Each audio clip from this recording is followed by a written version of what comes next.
Hallelujah. ದೇವರ ಪರಿಶುದ್ಧ ನಾಮಕ್ಕೆ ಸ್ತೋತ್ರವಾಗಲಿ. ಈ ದಿನ ನಾವು ಮಾರ್ಕನು ಬರೆದ ಸುವಾರ್ತೆ ಅಧ್ಯಾಯ 9 ಹಾಗೂ 10 ಓದಿ ಧ್ಯಾನ ಮಾಡುವಂತರಾಗೋಣ. ಮಾರ್ಕನು ಬರೆದ ಸುವಾರ್ತೆ ಅಧ್ಯಾಯ 9. ಮತ್ತು ಅವರಿಗೆ, ನಿಮಗೆ ನಿಜವಾಗಿ ಹೇಳುತ್ತೇನೆ, ಇಲ್ಲಿ ನಿಂತಿರುವವರೊಳಗೆ ಕೆಲವರು ದೇವರ ರಾಜ್ಯವು ಪ್ರಬಲವಾಗಿ ಬಂದಿರುವುದನ್ನು ನೋಡುವ ತನಕ ಮರಣ ಹೊಂದುವುದಿಲ್ಲವೆಂದು ಹೇಳಿದನು. 6 ದಿವಸಗಳಾದ ಮೇಲೆ ಯೇಸು ಪೇತ್ರ, ಯಾಕೋಬ, ಯೋಹಾನರನ್ನು ಮಾತ್ರ ವಿಂಗಡವಾಗಿ ಕರಕೊಂಡು ಎತ್ತರವಾದ ಬೆಟ್ಟಕ್ಕೆ ಹೋದನು. ಅಲ್ಲಿ ಅವರ ಕಣ್ಣ ಮುಂದೆ ಆತನ ರೂಪ ಬೇರೆಯಾಯಿತು. ಆತನ ವಸ್ತ್ರಗಳು ಬಹು ಬೆಳ್ಳಗೆ ಹೊಳೆಯುತ್ತಿದ್ದವು. ಭೂಲೋಕದಲ್ಲಿರುವ ಯಾವ ಅಗಸನಾದರೂ ಅಷ್ಟು ಬೆಳ್ಳಗೆ ಮಾಡಲಾರನು. ಇದಲ್ಲದೆ ಎಲೀಯನು, ಮೋಶೆಯು ಅವರಿಗೆ ಕಾಣಿಸಿಕೊಂಡು ಯೇಸುವಿನ ಸಂಗಡ ಮಾತಾಡುತ್ತಿದ್ದರು. ಆಗ ಪೇತ್ರನು ಯೇಸುವಿಗೆ, ಗುರುವೇ, ನಾವು ಇಲ್ಲೇ ಇರುವುದು ಒಳ್ಳೆಯದು. 3 ಪರ್ಣಶಾಲೆಗಳನ್ನು ಕಟ್ಟುವೆವು, ನಿನಗೊಂದು, ಮೋಶೆಗೊಂದು, ಎಲೀಯನಿಗೊಂದು ಎಂದು ಹೇಳಿದನು.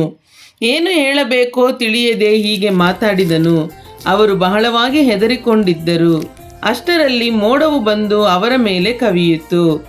ಆ ಮೋಡದೊಳಗಿಂದ, ಈತನು ಪ್ರಿಯನಾಗಿರುವ ನನ್ನ ಮಗನು, ಈತನ ಮಾತನ್ನು ಕೇಳಿರಿ ಎಂದು ಆಕಾಶವಾಣಿ ಆಯಿತು. ಪಕ್ಕನೆ ಅವರು ಸುತ್ತಲೂ ನೋಡಿದಾಗ ತಮ್ಮ ಸಂಗಡ ಯೇಸುವನ್ನೇ ಹೊರತು ಆಗಿನಿಂದ ಮತ್ತಾರನ್ನೂ ಕಾಣಲಿಲ್ಲ.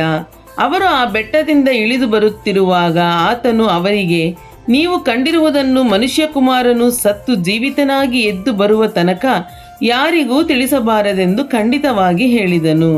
ಅವರು ಈ ಮಾತನ್ನು ಹಿಡಿದು, ಸತ್ತು ಜೀವಿತನಾಗಿ ಏಳುವುದೆಂದರೇನು ಎಂದು ತಮ್ಮೊಳಗೆ ಮಾತಾಡಿಕೊಂಡರು.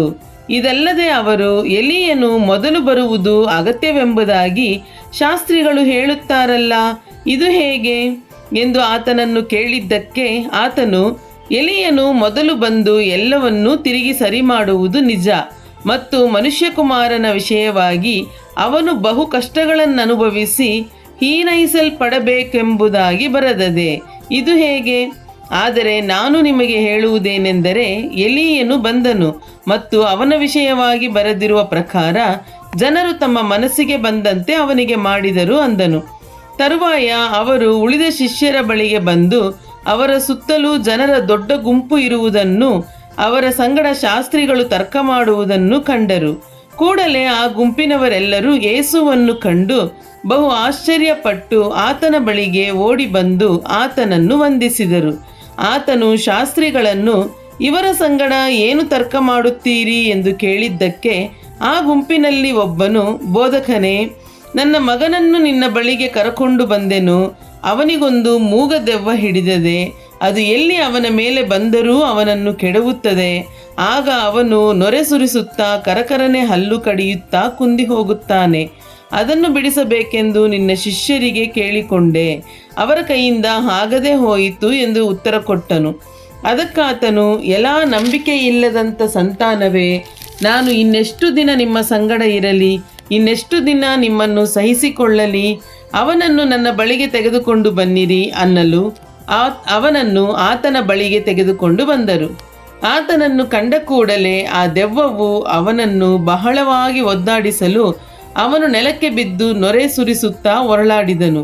ಯೇಸು ಅವನ ತಂದೆಯನ್ನು, ಇದು ಇವನಿಗೆ ಬಂದು ಎಷ್ಟು ದಿನವಾಯಿತು ಎಂದು ಕೇಳಿದಾಗ ಅವನು, ಚಿಕ್ಕಂದಿನಲ್ಲಿಯೇ ಬಂದಿದೆ ಮತ್ತು ಇವನನ್ನು ಕೊಲ್ಲಬೇಕೆಂದು ಆಗಾಗ್ಗೆ ಬೆಂಕಿಯಲ್ಲಿಯೂ ನೀರಿನಲ್ಲಿಯೂ ಕೆಡವಿತು. ನಿನ್ನ ಕೈಲಿ ಏನಾದರೂ ಆಗುವ ಹಾಗಿದ್ದರೆ ನಮ್ಮ ಮೇಲೆ ಕರುಣೆ ಇಟ್ಟು ನಮಗೆ ಸಹಾಯ ಮಾಡು ಅಂದನು. ಯೇಸು ಅವನಿಗೆ, ನಿನ್ನ ಕೈಲಿ ಆಗುವ ಹಾಗಿದ್ದರೆ ಅನ್ನುತ್ತೀಯೋ? ನಂಬುವವನಿಗೆ ಎಲ್ಲ ಆಗುವುದು ಎಂದು ಹೇಳಿದನು. ಕೂಡಲೇ ಆ ಹುಡುಗನ ತಂದೆಯು, ನಂಬುತ್ತೇನೆ, ನನಗೆ ನಂಬಿಕೆ ಕಡಿಮೆಯಾಗಿದ್ದರೂ ಸಹಾಯ ಮಾಡು ಎಂದು ಕೂಗಿ ಕೇಳಿದನು. ಆಗ ಯೇಸು ಜನರ ಗುಂಪು ಓಡಿ ಬರುವುದನ್ನು ಕಂಡು ಆ ದೆವ್ವವನ್ನು ಗದರಿಸಿ, ಎಲೆ ಕಿವುಡಾದ ಮೂಗ ದೆವ್ವವೇ, ಇವನನ್ನು ಬಿಟ್ಟು ಹೋಗು, ಇನ್ನು ಮುಂದೆ ಹಿಡಿಯಬೇಡವೆಂದು ನಾನು ನಿನಗೆ ಅಪ್ಪಣೆ ಕೊಡುತ್ತೇನೆ ಅಂದನು. ಆಗ ಅದು ಅಬ್ಬರಿಸಿ ಅವನನ್ನು ಒದ್ದಾಡಿಸಿ ಬಿಟ್ಟು ಹೋಯಿತು. ಆ ಹುಡುಗನು ಸತ್ತ ಹಾಗೆ ಬಿದ್ದಿದ್ದರಿಂದ ಬಹು ಜನರು ಸತ್ತು ಹೋದ ಅಂದರು. ಆದರೆ ಯೇಸು ಅವನನ್ನು ಕೈಹಿಡಿದು ಎಬ್ಬಿಸಲು ಅವನು ಎದ್ದು ನಿಂತನು. ಯೇಸು ಮನೆಗೆ ಬಂದಾಗ ಆತನ ಶಿಷ್ಯರು ಅದನ್ನು ಬಿಡಿಸಲಿಕ್ಕೆ ನಮ್ಮಿಂದ ಯಾಕೆ ಆಗಲಿಲ್ಲವೆಂದು ಆತನನ್ನು ಏಕಾಂತದಲ್ಲಿ ಕೇಳಲು ಆತನು, ಈ ಜಾತಿಯು ದೇವರ ಪ್ರಾರ್ಥನೆ ಮತ್ತು ಉಪವಾಸದಿಂದಲೇ ಹೊರತು ಬೇರೆ ಯಾತರಿಂದಲೂ ಬಿಟ್ಟು ಹೋಗುವುದಿಲ್ಲವೆಂದು ಅವರಿಗೆ ಹೇಳಿದನು. ಅಲ್ಲಿಂದ ಅವರು ಹೊರಟು ಗಲಿಲಾಯವನ್ನು ಹಾದು ಹೋಗುತ್ತಿದ್ದರು.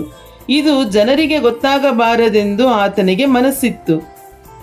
ಯಾಕಂದರೆ ಆತನು ತನ್ನ ಶಿಷ್ಯರಿಗೆ ಉಪದೇಶ ಮಾಡುತ್ತಾ, ಮನುಷ್ಯಕುಮಾರನು ಜನರ ಕೈಗೆ ಒಪ್ಪಿಸಲ್ಪಡುತ್ತಾನೆ, ಅವರು ಅವನನ್ನು ಕೊಲ್ಲುವರು, ಕೊಂದ 3 ದಿನದ ಮೇಲೆ ಆತನು ಜೀವಿತನಾಗಿ ಎದ್ದು ಬರುವನೆಂದು ಹೇಳಿದನು. ಅವರು ಆ ಮಾತನ್ನು ಗ್ರಹಿಸಲಿಲ್ಲ, ಆದರೆ ಆತನನ್ನು ಕೇಳುವುದಕ್ಕೆ ಅಂಜಿದರು.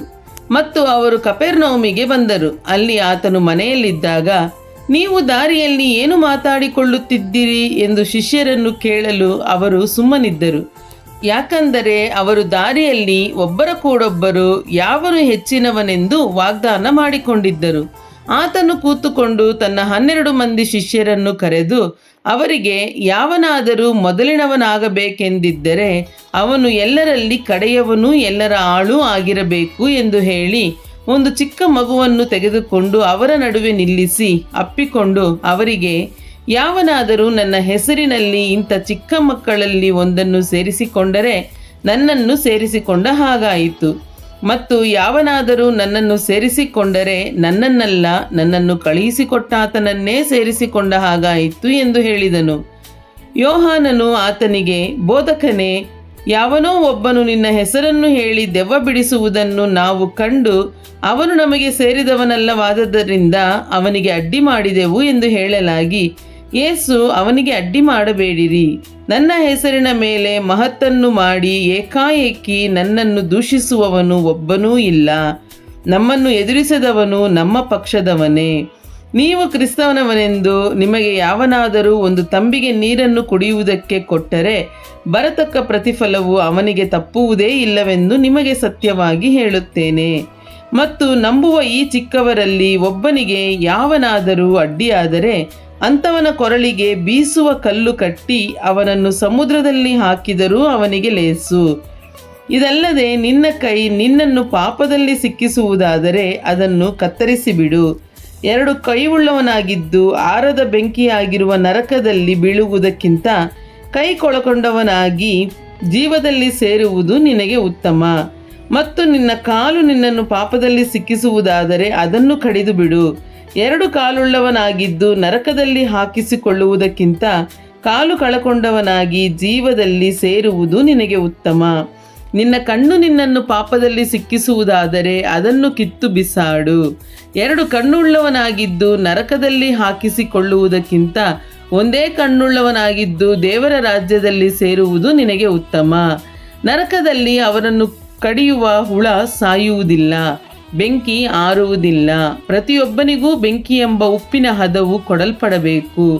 ಉಪ್ಪು ಒಳ್ಳೆಯ ಪದಾರ್ಥವೇ. ಉಪ್ಪು ಸಪ್ಪೆಯಾದರೆ ಅದನ್ನು ಇನ್ಯಾತರಿಂದ ರುಚಿಗೊಳಿಸುವಿರಿ. ನಿಮ್ಮೊಳಗೆ ಉಪ್ಪು ಇರಲಿ, ಒಬ್ಬರಿಗೊಬ್ಬರು ಸಮಾಧಾನದಿಂದಿರಿ. ಮಾರ್ಕನು ಬರೆದ ಸುವಾರ್ತೆ ಅಧ್ಯಾಯ 10. ಅಲ್ಲಿಂದ ಆತನು ಎದ್ದು ಯೂದಾಯ ಪ್ರಾಂತ್ಯಕ್ಕೂ ಯೋರ್ದಾನ್ ಹೊಳೆಯ ಆಚೆಯ ಸೀಮೆಗೂ ಬಂದನು. ಅಲ್ಲಿ ಜನರು ತಿರುಗಿ ಗುಂಪು ಗುಂಪಾಗಿ ಆತನ ಬಳಿಗೆ ಕೂಡಿ ಬರಲು ಆತನು ತಿರುಗಿ ಎಂದಿನಂತೆ ಅವರಿಗೆ ಉಪದೇಶ ಮಾಡುತ್ತಿದ್ದನು. ಆಗ ಫರಿಸಾಯರು ಹತ್ತಿರಕ್ಕೆ ಬಂದು ಆತನನ್ನು ಪರೀಕ್ಷಿಸಬೇಕೆಂಬ ಯೋಚನೆಯಿಂದ, ಒಬ್ಬನು ಹೆಂಡತಿಯನ್ನು ಬಿಟ್ಟು ಬಿಡುವುದು ಧರ್ಮವೋ ಹೇಗೆ ಎಂದು ಕೇಳಿದರು. ಆತನು ಅದಕ್ಕೆ, ಮೋಶೆ ನಿಮಗೆ ಏನು ಆಜ್ಞೆ ಕೊಟ್ಟನು ಅನ್ನಲಾಗಿ ಅವರು, ತ್ಯಾಗಪತ್ರವನ್ನು ಬರೆದುಕೊಟ್ಟು ಆಕೆಯನ್ನು ಬಿಟ್ಟು ಬಿಡಬಹುದೆಂದು ಮೋಶೆಯು ಅಪ್ಪಣೆ ಕೊಟ್ಟನು ಅಂದರು. ಆದರೆ ಯೇಸು ಅವರಿಗೆ, ಅವನು ನಿಮ್ಮ ಮೊಂಡತನವನ್ನು ನೋಡಿ ನಿಮಗೆ ಇಂಥ ಆಜ್ಞೆಯನ್ನು ಬರೆದಿಟ್ಟನು. ದೇವರಾದರೋ ಸೃಷ್ಟಿಯ ಮೊದಲಿನಿಂದಲೇ ಮನುಷ್ಯರನ್ನು ಗಂಡು ಹೆಣ್ಣಾಗಿ ನಿರ್ಮಿಸಿದನೆಂತಲೂ, ಈ ಕಾರಣದಿಂದ ಪುರುಷರು ತನ್ನ ತಂದೆ ತಾಯಿಗಳನ್ನು ಬಿಟ್ಟು ತನ್ನ ಹೆಂಡತಿಯನ್ನು ಸೇರಿಕೊಂಡು ಅವರಿಬ್ಬರು ಒಂದೇ ಶರೀರವಾಗಿರುವಂತೆಲೂ ಬರೆದದೆ. ಹೀಗಿರುವಲ್ಲಿ ಅವರು ಇನ್ನು ಇಬ್ಬರಲ್ಲ, ಒಂದೇ ಶರೀರವಾಗಿದ್ದಾರೆ. ಆದದರಿಂದ ದೇವರು ಕೂಡಿಸಿದ್ದನ್ನು ಮನುಷ್ಯರು ಅಗಲಿಸಬಾರದು ಎಂದು ಹೇಳಿದನು. ಮನೆಯಲ್ಲಿ ಆತನ ಶಿಷ್ಯರು ಈ ವಿಷಯದಲ್ಲಿ ಆತನನ್ನು ತಿರುಗಿ ಕೇಳಿದಾಗ ಆತನು ಅವರಿಗೆ, ತನ್ನ ಹೆಂಡತಿಯನ್ನು ಬಿಟ್ಟು ಮತ್ತೊಬ್ಬಳನ್ನು ಮದುವೆ ಮಾಡಿಕೊಳ್ಳುವವನು ತನ್ನ ಹೆಂಡತಿಗೆ ದ್ರೋಹಿಯಾಗಿ ವ್ಯಭಿಚಾರ ಮಾಡಿದವನಾಗಿದ್ದಾನೆ. ಮತ್ತು ಹೆಂಡತಿಯು ತನ್ನ ಗಂಡನನ್ನು ಬಿಟ್ಟು ಬೇರೊಬ್ಬನನ್ನು ಮದುವೆ ಮಾಡಿಕೊಂಡರೆ ಅವಳು ವ್ಯಭಿಚಾರ ಮಾಡಿದವಳಾಗಿದ್ದಾಳೆ ಎಂದು ಹೇಳಿದನು. ಬಳಿಕ ಕೆಲವರು ತಮ್ಮ ಚಿಕ್ಕ ಮಕ್ಕಳನ್ನು ಯೇಸುವಿನಿಂದ ಮುಟ್ಟಿಸಬೇಕೆಂದು ಆತನ ಬಳಿಗೆ ತರಲು ಶಿಷ್ಯರು ಅವರನ್ನು ಗದರಿಸಿದರು. ಆದರೆ ಯೇಸು ಅದನ್ನು ಕಂಡು ಕೋಪಗೊಂಡು ಅವರಿಗೆ, ಮಕ್ಕಳನ್ನು ನನ್ನ ಹತ್ತಿರಕ್ಕೆ ಬರಗೊಡಿಸಿರಿ, ಅವುಗಳಿಗೆ ಅಡ್ಡಿ ಮಾಡಬೇಡಿರಿ. ದೇವರ ರಾಜ್ಯವು ಇಂಥವರದೇ. ನಿಮಗೆ ಸತ್ಯವಾಗಿ ಹೇಳುತ್ತೇನೆ, ಯಾವನು ಶಿಶುಭಾವದಿಂದ ದೇವರ ರಾಜ್ಯವನ್ನು ಅಂಗೀಕರಿಸುವುದಿಲ್ಲವೋ ಅವನು ಅದರಲ್ಲಿ ಸೇರುವುದೇ ಇಲ್ಲ ಎಂದು ಹೇಳಿ ಅವುಗಳನ್ನು ಅಪ್ಪಿಕೊಂಡು ಅವುಗಳ ಮೇಲೆ ಕೈಯಿಟ್ಟು ಆಶೀರ್ವದಿಸಿದನು. ಆತನು ಹೊರಟು ದಾರಿ ಹಿಡಿದು ಹೋಗುವಾಗ ಒಬ್ಬನು ಓಡುತ್ತಾ ಆತನ ಎದುರಿಗೆ ಬಂದು ಮೊಣಕಾಲೂರಿ, ಒಳ್ಳೆ ಬೋಧಕನೇ, ನಾನು ನಿತ್ಯ ಜೀವಕ್ಕೆ ಬಾಧ್ಯಸ್ಥನಾಗಬೇಕಾದರೆ ಏನು ಮಾಡಬೇಕೆಂದು ಆತನನ್ನು ಕೇಳಲಾಗಿ, ಯೇಸು ಅವನಿಗೆ, ನನ್ನನ್ನು ಒಳ್ಳೆಯವನೆಂದು ಯಾಕೆ ಹೇಳುತ್ತೀ? ದೇವರೊಬ್ಬನೇ ಹೊರತು ಮತ್ತಾವನೂ ಒಳ್ಳೆಯವನಲ್ಲ. ನರಹತ್ಯೆ ಮಾಡಬಾರದು, ವ್ಯಭಿಚಾರ ಮಾಡಬಾರದು, ಕದಿಯಬಾರದು, ಸುಳ್ಳು ಸಾಕ್ಷಿ ಹೇಳಬಾರದು, ಮೋಸ ಮಾಡಬಾರದು, ನಿನ್ನ ತಂದೆ ತಾಯಿಗಳನ್ನು ಸನ್ಮಾನಿಸಬೇಕು ಎಂಬ ದೇವರಾಜ್ಞೆಗಳು ನಿಮಗೆ ಗೊತ್ತಿವೆಯಷ್ಟೇ ಎಂದು ಹೇಳಿದನು. ಅವನು ಆತನಿಗೆ, ಬೋಧಕನೇ, ನಾನು ಚಿಕ್ಕಂದಿನಿಂದಲೂ ಇವೆಲ್ಲಕ್ಕೂ ಸರಿಯಾಗಿ ನಡ್ಕೊಂಡು ಬಂದಿದ್ದೇನೆ ಎಂದು ಹೇಳಲು, ಯೇಸು ಅವನನ್ನು ದೃಷ್ಟಿಸಿ ನೋಡಿ ಪ್ರೀತಿಸಿ ಅವನಿಗೆ, ನಿನಗೆ ಒಂದು ಕಡಿಮೆಯಾಗಿದೆ, ಹೋಗು, ನಿನ್ನ ಬದುಕನ್ನೆಲ್ಲ ಮಾರಿ ಬಡವರಿಗೆ ಕೊಡು, ಪರಲೋಕದಲ್ಲಿ ನಿನಗೆ ಸಂಪತ್ತಿರುವುದು, ನೀನು ಬಂದು ನನ್ನನ್ನು ಹಿಂಬಾಲಿಸು ಎಂದು ಹೇಳಿದನು. ಆದರೆ ಅವನು ಬಹಳ ಆಸಕ್ತಿಯುಳ್ಳವನಾಗಿದ್ದರಿಂದ ಈ ಮಾತಿಗೆ ಮೋರೆ ಬಾಡಿದವನಾಗಿ ದುಃಖದಿಂದ ಹೊರಟು ಹೋದನು. ಆಗ ಯೇಸು ಸುತ್ತಲೂ ನೋಡಿ ತನ್ನ ಶಿಷ್ಯರಿಗೆ, ಧನವಂತರು ದೇವರ ರಾಜ್ಯದಲ್ಲಿ ಸೇರುವುದು ಎಷ್ಟೋ ಕಷ್ಟ ಎಂದು ಹೇಳಿದನು. ಶಿಷ್ಯರು ಆತನ ಮಾತುಗಳನ್ನು ಕೇಳಿ ಬೆರಗಾದರು. ಯೇಸು ತಿರುಗಿ ಅವರಿಗೆ, ಮಕ್ಕಳಿರ, ದೇವರ ರಾಜ್ಯದಲ್ಲಿ ಸೇರುವುದು ಎಷ್ಟೋ ಕಷ್ಟ. ಐಶ್ವರ್ಯವಂತನು ದೇವರ ರಾಜ್ಯದಲ್ಲಿ ಸೇರುವುದಕ್ಕಿಂತ ಒಂಟೆಯು ಸೂಜಿ ಕಣ್ಣಿನಲ್ಲಿ ನುಗ್ಗಿ ಹೋಗುವುದು ಸುಲಭ ಎಂದು ಹೇಳಿದನು.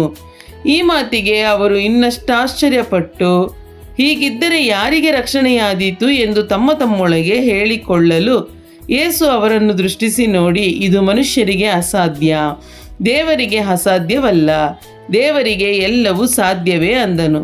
ಪೇತ್ರನು ಆತನಿಗೆ, ಇಗೋ, ನಾವು ಎಲ್ಲ ಬಿಟ್ಟು ನಿನ್ನನ್ನು ಹಿಂಬಾಲಿಸಿದ್ದೇವೆ ಎಂದು ಹೇಳುವುದಕ್ಕೆ ಪ್ರಾರಂಭಿಸಲು, ಯೇಸು, ನಿಮಗೆ ಸತ್ಯವಾಗಿ ಹೇಳುತ್ತೇನೆ, ಯಾವನು ನನ್ನ ನಿಮಿತ್ತವೂ ಸುವಾರ್ತೆಯ ನಿಮಿತ್ತವೂ ಮನೆಯನ್ನಾಗಲಿ, ಅಣ್ಣ ತಮ್ಮಂದಿರನ್ನಾಗಲಿ, ಅಕ್ಕ ತಂಗಿಯರನ್ನಾಗಲಿ, ತಾಯಿಯನ್ನಾಗಲಿ, ತಂದೆಯನ್ನಾಗಲಿ, ಮಕ್ಕಳನ್ನಾಗಲಿ, ಭೂಮಿಯನ್ನಾಗಲಿ ಬಿಟ್ಟಿರುವನೋ ಅವನಿಗೆ ಈಗಿನ ಕಾಲದಲ್ಲಿ ಮನೆ, ಅಣ್ಣ ತಮ್ಮ, ಅಕ್ಕ ತಂಗಿ, ತಾಯಿ, ಮಕ್ಕಳು, ಭೂಮಿ ಇವೆಲ್ಲವೂ ಹಿಂಸೆಗಳು ಸಹಿತವಾಗಿ 100ರಷ್ಟು ಸಿಕ್ಕುತ್ತವೆ ಮತ್ತು ಮುಂದಣ ಲೋಕದಲ್ಲಿ ನಿತ್ಯ ಜೀವವು ದೊರೆಯುವುದು. ಆದರೆ ಬಹುಮಂದಿ ಮೊದಲಿನವರು ಕಡೆಯವರಾಗುವರು, ಕಡೆಯವರು ಮೊದಲಿನವರಾಗುವರು ಎಂದು ಹೇಳಿದನು. ಅವರು ಯೆರೂಸಲೇಮಿನ ದಾರಿಯನ್ನು ಹಿಡಿದು ಹೋಗುತ್ತಿರುವಾಗ ಯೇಸು ಅವರ ಮುಂದೆ ಹೋಗುತ್ತಿದ್ದನು. ಅವರು ನೋಡಿ ಬೆರಗಾದರು. ಆತನ ಹಿಂದೆ ಬರುವವರು ಭಯಪಡುವವರಾದರು. ಆಗ ಆತನು ತನ್ನ 12 ಮಂದಿ ಶಿಷ್ಯರನ್ನು ತಿರುಗಿ ಕರೆದುಕೊಂಡು ಮುಂದೆ ತನಗಾಗುವುದನ್ನು ಹೇಳುವುದಕ್ಕೆ ತೊಡಗಿ ಅವರಿಗೆ, ನೋಡಿರಿ, ನಾವು ಯೆರೂಸಲೇಮಿಗೆ ಹೋಗುತ್ತಾ ಇದ್ದೇವೆ ಮತ್ತು ಮನುಷ್ಯಕುಮಾರನನ್ನು ಮಹಾಯಾಜಕರ ಮತ್ತು ಶಾಸ್ತ್ರಿಗಳ ಕೈಗೆ ಹಿಡುಕೊಡುವರು. ಅವರು ಅವನಿಗೆ ಮರಣದಂಡನೆಯನ್ನು ವಿಧಿಸಿ ಅವನನ್ನು ಅನ್ಯರ ಕೈಗೆ ಒಪ್ಪಿಸುವರು. ಇವರು ಅವನನ್ನು ಅಪಹಾಸ್ಯ ಮಾಡುವರು, ಅವನ ಮೇಲೆ ಉಗುಳುವರು, ಅವನನ್ನು ಕೊರಡೆಗಳಿಂದ ಹೊಡೆಯುವರು, ಕೊಂದು ಹಾಕುವರು. ಅವನು 3 ದಿನದ ಮೇಲೆ ಜೀವಿತನಾಗಿ ಎದ್ದು ಬರುವನು ಎಂದು ಹೇಳಿದನು. ಆಗ ಜೆಬೆದಾಯನ ಮಕ್ಕಳಾದ ಯಾಕೋಬ, ಯೋಹಾನರು ಆತನ ಬಳಿಗೆ ಬಂದು ಆತನಿಗೆ, ಗುರುವೇ, ನಾವು ಒಂದನ್ನು ಕೇಳಿಕೊಳ್ಳುತ್ತೇವೆ, ಅದನ್ನು ನಮಗೋಸ್ಕರ ನಡೆಸಬೇಕೆಂದು ಹೇಳಿದರು. ಆತನು ಅವರನ್ನು, ನಿಮಗೇನು ನಡೆಸಿಕೊಡಬೇಕು ಎಂದು ಕೇಳಲು ಅವರು, ನಿನಗೆ ಮಹಾಪದವಿ ಬಂದಾಗ ನಮ್ಮಲ್ಲಿ ಒಬ್ಬನು ನಿನ್ನ ಬಲಗಡೆಯಲ್ಲೂ ಮತ್ತೊಬ್ಬನು ಎಡಗಡೆಯಲ್ಲೂ ಕೂತುಕೊಳ್ಳುವಂತೆ ನಮಗೆ ಅನುಗ್ರಹ ಮಾಡಬೇಕು ಅಂದರು. ಆದರೆ ಯೇಸು ಅವರನ್ನು, ನೀವು ಬೇಡಿಕೊಂಡದ್ದು ಏನೆಂದು ನಿಮಗೆ ತಿಳಿಯದು. ನಾನು ಕುಡಿಯುವ ಪಾತ್ರೆಯಲ್ಲಿ ಕುಡಿಯುವುದು ನಿಮ್ಮಿಂದಾದೀತೆ, ನನಗಾಗುವ ದೀಕ್ಷಾ ಸ್ನಾನವನ್ನು ಹೊಂದುವುದು ನಿಮ್ಮಿಂದಾದೀತೆ ಎಂದು ಕೇಳಲು ಅವರು, ಆಗುವುದು ಅಂದರು. ಆಗ ಯೇಸು ಅವರಿಗೆ, ನಾನು ಕುಡಿಯುವ ಪಾತ್ರೆಯಲ್ಲಿ ಕುಡಿಯುವಿರಿ, ನನಗಾಗುವ ಸ್ನಾನವು ನಿಮಗಾಗುವುದು. ಆದರೆ ನನ್ನ ಬಲಗಡೆಯಲ್ಲಾದರೂ ಎಡಗಡೆಯಲ್ಲಾದರೂ ಕೂತುಕೊಳ್ಳುವಂತೆ ಅನುಗ್ರಹ ಮಾಡುವುದು ನನ್ನದಲ್ಲ, ಅದು ಯಾರಿಗೆಂದು ಸಿದ್ಧಪಡಿಸಿದೆಯೋ ಅವರಿಗೇ ಸಿಕ್ಕುವುದು ಎಂದು ಹೇಳಿದನು. ಉಳಿದ 10 ಮಂದಿ ಶಿಷ್ಯರು ಇದನ್ನು ಕೇಳಿ ಯಾಕೋಬ, ಯೋಹಾನರ ಮೇಲೆ ಸಿಟ್ಟಿಗೆದ್ದರು. ಯೇಸು ಅವರನ್ನು ಹತ್ತಿರಕ್ಕೆ ಕರೆದು ಅವರಿಗೆ, ಜನಗಳನ್ನಾಳುವವರೆನಿಸಿಕೊಳ್ಳುವವರು ಅವರ ಮೇಲೆ ಅಹಂಕಾರದಿಂದ ದೊರೆತನ ಮಾಡುತ್ತಾರೆ ಮತ್ತು ಅವರಲ್ಲಿ ದೊಡ್ಡವರು ಬಲಾತ್ಕಾರದಿಂದ ಅಧಿಕಾರ ನಡೆಸುತ್ತಾರೆ ಎಂದು ನೀವು ಬಲ್ಲಿರಷ್ಟೇ. ಆದರೆ ನಿಮ್ಮಲ್ಲಿ ಹಾಗಿರಬಾರದು. ನಿಮ್ಮಲ್ಲಿ ದೊಡ್ಡವನಾಗಬೇಕೆಂದಿರುವವನು ನಿಮ್ಮ ಸೇವಕನಾಗಿರಬೇಕು. ನಿಮ್ಮಲ್ಲಿ ಮೊದಲನೆಯವನಾಗಬೇಕೆಂದಿರುವವನು ಎಲ್ಲರ ಆಳಾಗಿರಬೇಕು. ಮನುಷ್ಯಕುಮಾರನು ಸಹ ಸೇವೆ ಮಾಡಿಸಿಕೊಳ್ಳುವುದಕ್ಕೆ ಬರಲಿಲ್ಲ, ಸೇವೆ ಮಾಡುವುದಕ್ಕೂ ಅನೇಕರನ್ನು ಬಿಡಿಸಿಕೊಳ್ಳುವುದಕ್ಕೂ ತನ್ನ ಪ್ರಾಣವನ್ನು ಈಡುಕೊಡುವುದಕ್ಕೂ ಬಂದನು ಎಂದು ಹೇಳಿದನು. ಆಮೇಲೆ ಅವರು ಯೆರಿಕೋವಿಗೆ ಬಂದರು.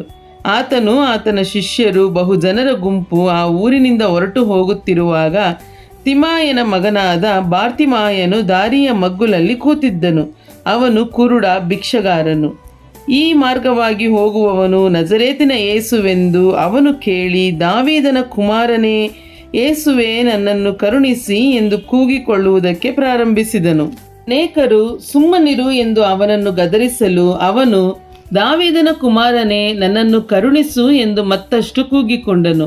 ಆಗ ಯೇಸು ನಿಂತು ಅವನನ್ನು ಕರೆಯಿರಿ ಅನ್ನಲು ಅವರು ಆ ಕುರುಡನನ್ನು ಕರೆದು, ಧೈರ್ಯವಿರಲಿ, ಏಳು, ನಿನ್ನನ್ನು ಕರೆಯುತ್ತಾನೆ ಎಂದರು. ಅವನು ತನ್ನ ಹೊದಿಕೆಯನ್ನು ತೆಗೆದುಹಾಕಿ ತಟ್ಟನೆ ಎದ್ದು ಯೇಸುವಿನ ಬಳಿಗೆ ಬಂದನು. ಯೇಸು ಅವನನ್ನು, ನಾನು ನಿನಗೆ ಏನು ಮಾಡಬೇಕೆಂದು ಕೋರುತ್ತೀ ಎಂದು ಕೇಳಲು ಆ ಕುರುಡನು, ನನಗೆ ಕಣ್ಣು ಬರುವಂತೆ ಮಾಡಬೇಕು ಗುರುವೇ ಅಂದನು. ಯೇಸು ಅವನಿಗೆ, ಹೋಗು, ನಿನ್ನ ನಂಬಿಕೆಯೇ ನಿನ್ನನ್ನು ಸ್ವಸ್ಥ ಮಾಡಿದೆ ಎಂದು ಹೇಳಿದನು. ಕೂಡಲೇ ಅವನಿಗೆ ಕಣ್ಣು ಬಂದವು. ಅವನು ಆ ದಾರಿಯಲ್ಲಿ ಆತನ ಹಿಂದೆ ಹೋದನು. ಹಲ್ಲೆಲೂಯಾ. ದೇವರ ಪರಿಶುದ್ಧ ನಾಮಕ್ಕೆ ಸ್ತೋತ್ರವಾಗಲಿ.